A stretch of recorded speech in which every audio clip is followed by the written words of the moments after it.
I should also thank Wisconsin Eye for being here tonight. They came in from Madison to help specially film Julie, because this is a special moment. Julie, thank you for coming. You're so welcome. Absolutely. You are president and CEO of First Things First. Right. How long ago did you begin? In 1997, so 17 years. Okay. In 17 years, what kind of growth have you seen, and how did you start? We started actually because 5 businessmen were looking at what was happening in our community, and they saw that we had a divorce rate 50% higher than the national average. 50% of the births in our city and 39% of the births in our county were out of wedlock. And the research shows when you have those 2 issues, you also have a very high rate of fatherlessness. So these 5 men actually pulled a group of the community together, much like this, and said, this impacts every aspect of our lives. Are we willing to stand by and just watch this happen, or do we want to do something? Right. And clearly, they wanted to do something. Right. And that's one thing, too, we want to make sure that we acknowledge some of those folks that have stood behind us at Great Marriages. Plenko, Winway Capital, Volrath, Sargento, Old Wisconsin, Tents Incorporated, as well as LV Photography. And you've seen Kara Vincent walk around taking your picture. You might want to look for those later. But I really want to thank you for being here, because this is a serious topic that affects our future. It affects our marriages currently, and it affects future generations. Yes. Thank you so much for joining us. Thank you. Thank you, Deb.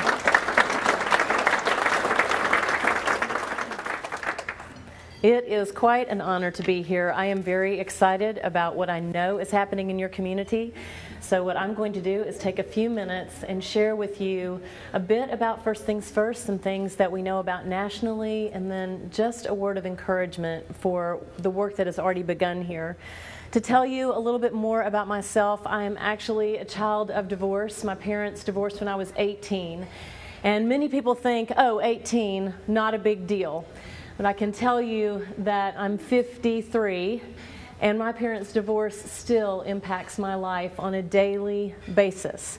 So from the time I was 18 and such a daddy's girl and my dad left, it was 14 years before I spoke with him again. Not because I wanted that, but just because of the situation. So enter Julie Baumgardner. We started dating, and we ended up getting married, both of us children of divorce. So I can just tell you that when he asked me to marry him, I said to him, I would love to marry you, but you just need to know this is like for good, because I'm not doing that again. So I am very pleased to tell you that we will be married 25 years in October. And I'm excited about that, and this is kind of comical, but our daughter just turned 21, and she's graduating from college next Saturday. When she graduated from high school, we sat her down and we said, now, Ashley, this is a really big deal, because you are getting something that neither one of your parents got. And that is, both of your parents are going to be together at your graduation. And she's like, okay, that's nice. And here we are. She's about to graduate from college, and we're like, Ashley, you're getting something that neither one of your parents got. So it's been somewhat comical. The other thing that I think has been really interesting is that when Ashley went away to college, in the first couple of weeks, she didn't call us very much. And then she started calling us the 3rd and 4th week. And each time she called, she would call my cell, and she would be like, where are y'all? It's 9:30 at night. What are you doing out? And I said, contrary to popular belief when you were here, we do have a life. And now you see what we have put on hold while you were here to be involved in your life. But hey, we're having a good time. This empty nest thing is real good. I highly recommend it. But, you know, I think this is what's interesting.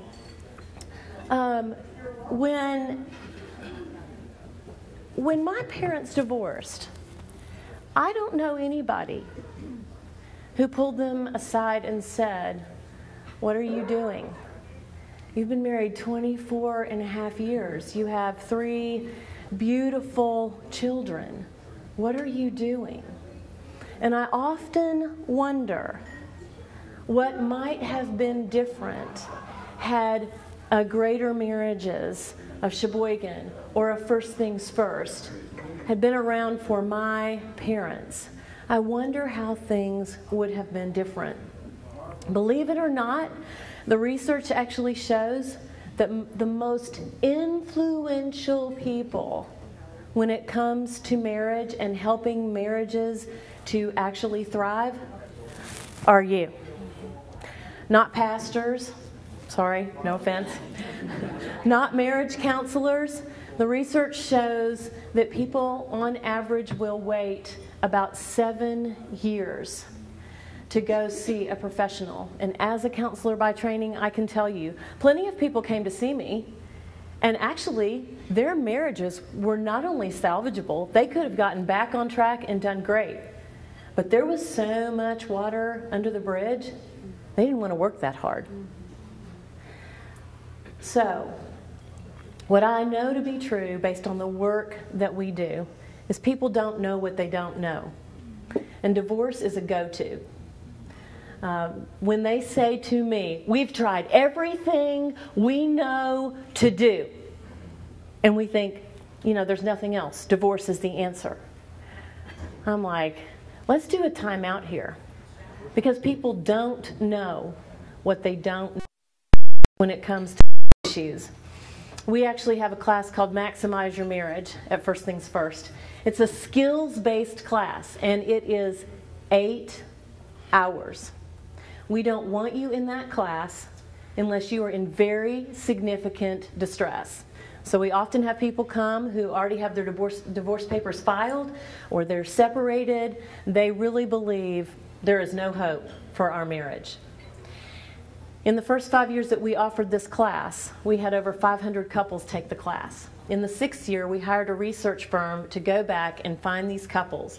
And we wanted to know, did you decide to work on your marriage or go through with your divorce, and rate the quality of your marriage? I am pleased to tell you that 92% of the couples made the decision to work on their marriage.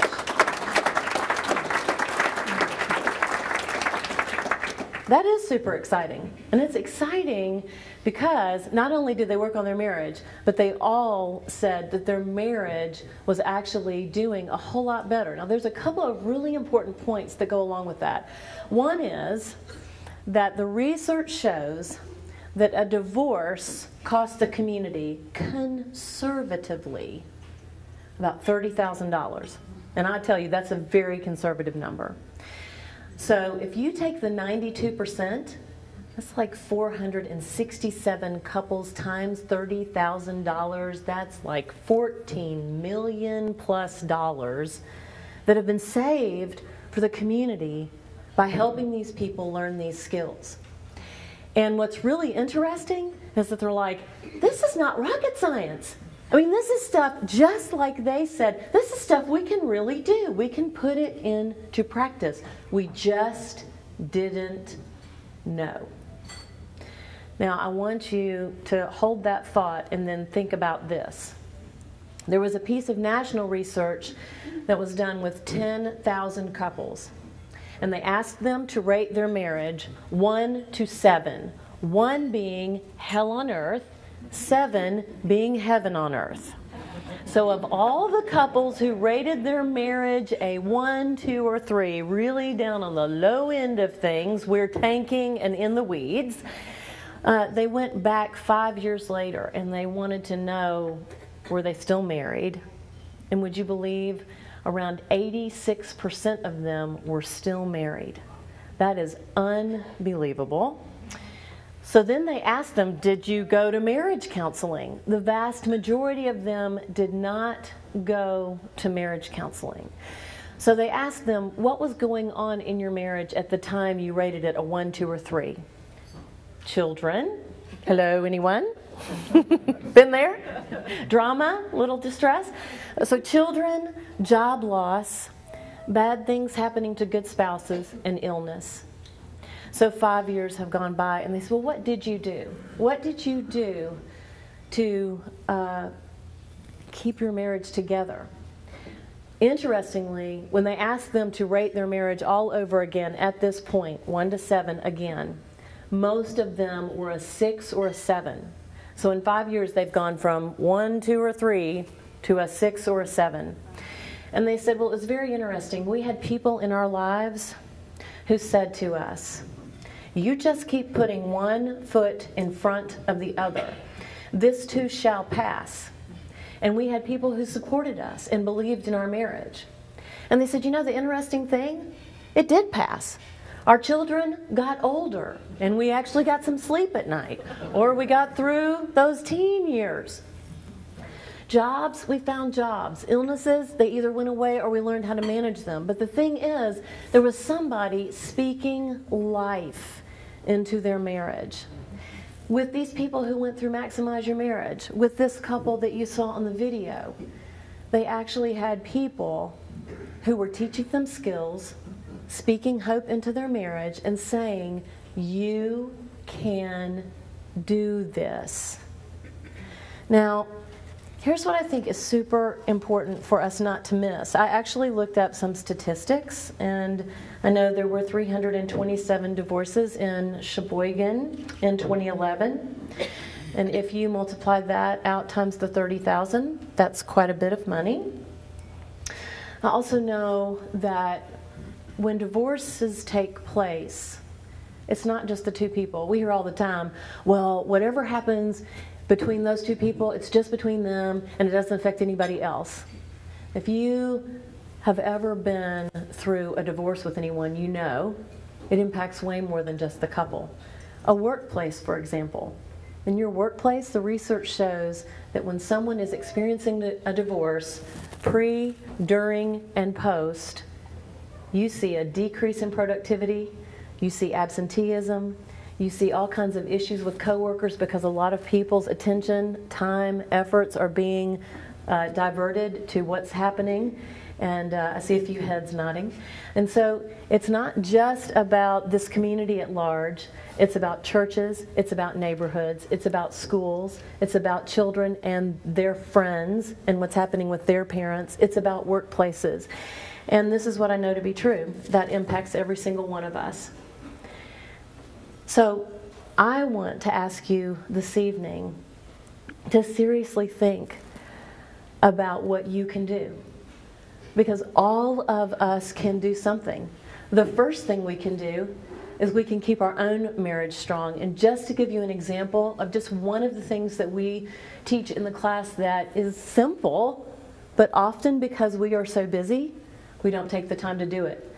It's based on research, and it's called the 4 points of connectedness.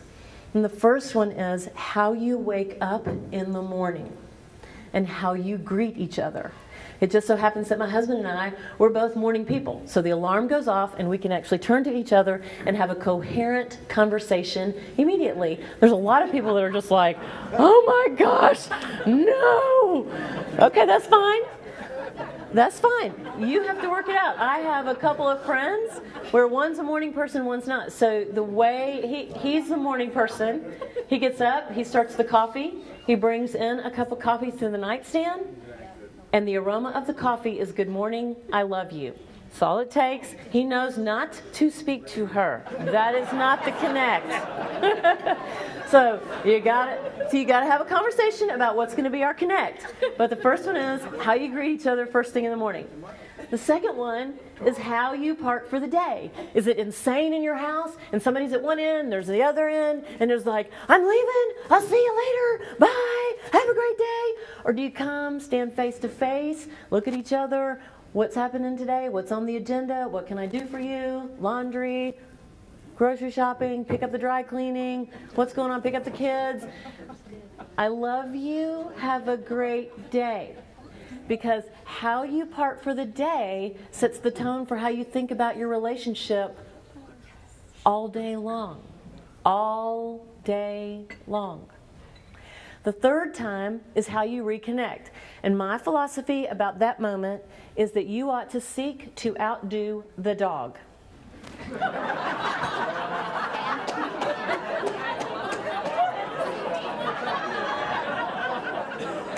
Now, let me tell you what I mean by that. We have a golden retriever named Rosie.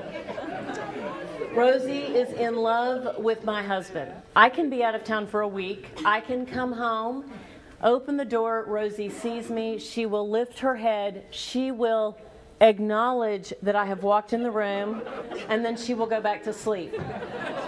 This is no lie. My husband can go take the garbage to the end of the driveway, which is not very far. And he will come back in, and Rosie, her eyes get big, her ears perk, her tail starts going. She picks up 2 tennis balls in each cheek, and she is just jumping up and down. One day I'm watching this happen, and I was like, if that dog could speak, she would be like, I love you, man. I love you. I'm so glad you came back. Let's go play. If everybody in their marriages did that, we would be having a whole lot less trouble than we have now, I'm here to tell you. Because most of the time, you think about it, your spouse walks back through the door and you're cooking dinner or you're doing something with the children, and it's like you turn around maybe, and you know, it's kind of like, well, of course you walked back through the door, you live here. But if your children came through the door, you would stop what you're doing. You would get down on their level. You'd be like, how was your day? How was school? Did you have fun? You would never dream of letting them walk back through the door and not greeting them. And yet we often do that to our spouse. So how you reconnect after you've been apart all day is very important, because it sets the tone for how you're going to engage each other through the evening. And then the last time is how you say goodnight. And, you know, lots of folks don't go to bed at the same time, but just coming together and snuggling, downloading about the day. Some couples choose to pray together.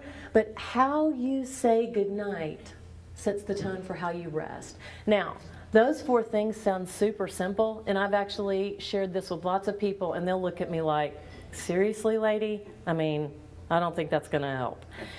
And then I'm in the mall, and they'll come running up to me. I totally did not tell my spouse I was going to do this, and I just started doing those 4 points of connectedness. That's a good thing. Thank you for sharing. So it doesn't have to be complicated. There are simple things that we can do that don't take a lot of time that can make a dramatic difference in our marriage. And I would strongly encourage you to do that. In Chattanooga, we've been going for 17 years, as I shared with Deb. And in that 17 years, we've contributed to a 29% decrease in divorce filings, a 27% decrease in the divorce rate, and a 63% decrease in teen out-of-wedlock pregnancies.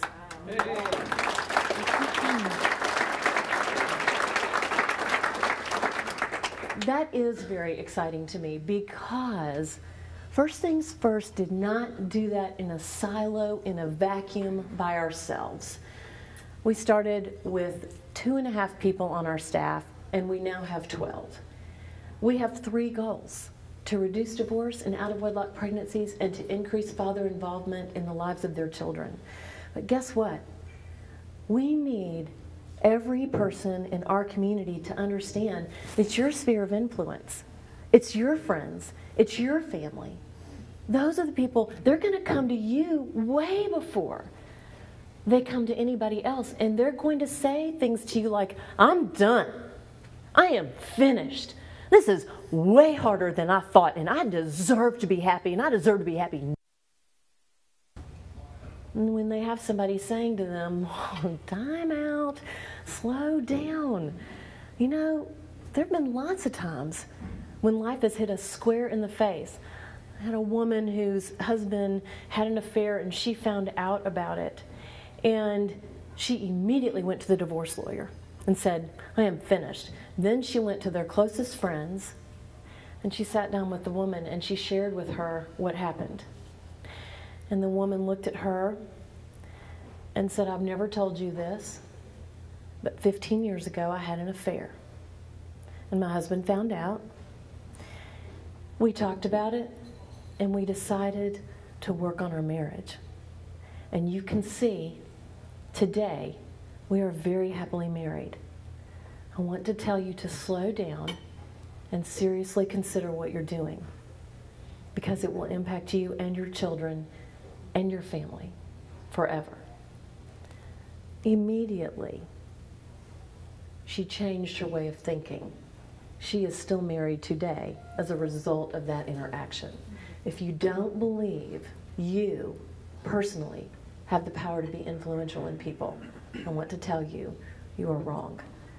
Every one of us in this room have the power to make a difference.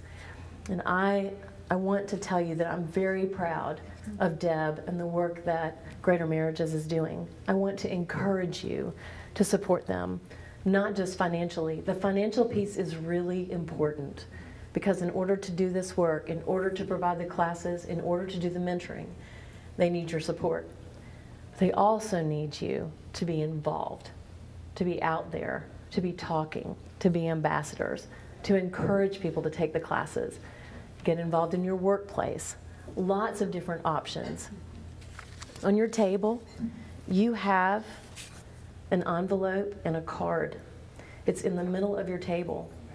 And I would be very excited if each of you would take this and prayerfully consider what you can do to support Greater Marriages as they move forward with an excellent plan and a great strategy that has worked in other communities across this country to help strengthen your community. When you look at education, when you look at economic development, when you look at neighborhoods, what people say they want is they want great economic development.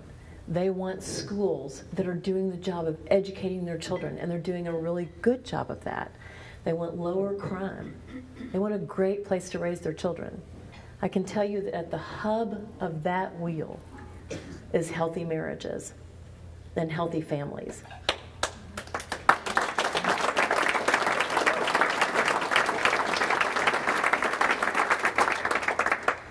Together, we can make a very significant difference. By ourselves, working in silos, it gets very complicated and difficult and laborious. But together, we can make a super strong impact. So I hope you will join Greater Marriages, and I'm going to ask Deb to come back up at this point. Thank you so much for allowing me to be with you this evening. So good. Thank you, Julie. Mm-hmm. We have been juggling various different things that are going to happen, and we'd like to have them happen quickly, but I don't want to proceed forward until I thank many of you who have been very involved in our organization. I'm going to have you stand. So it's going to be group participation, so a little exercise.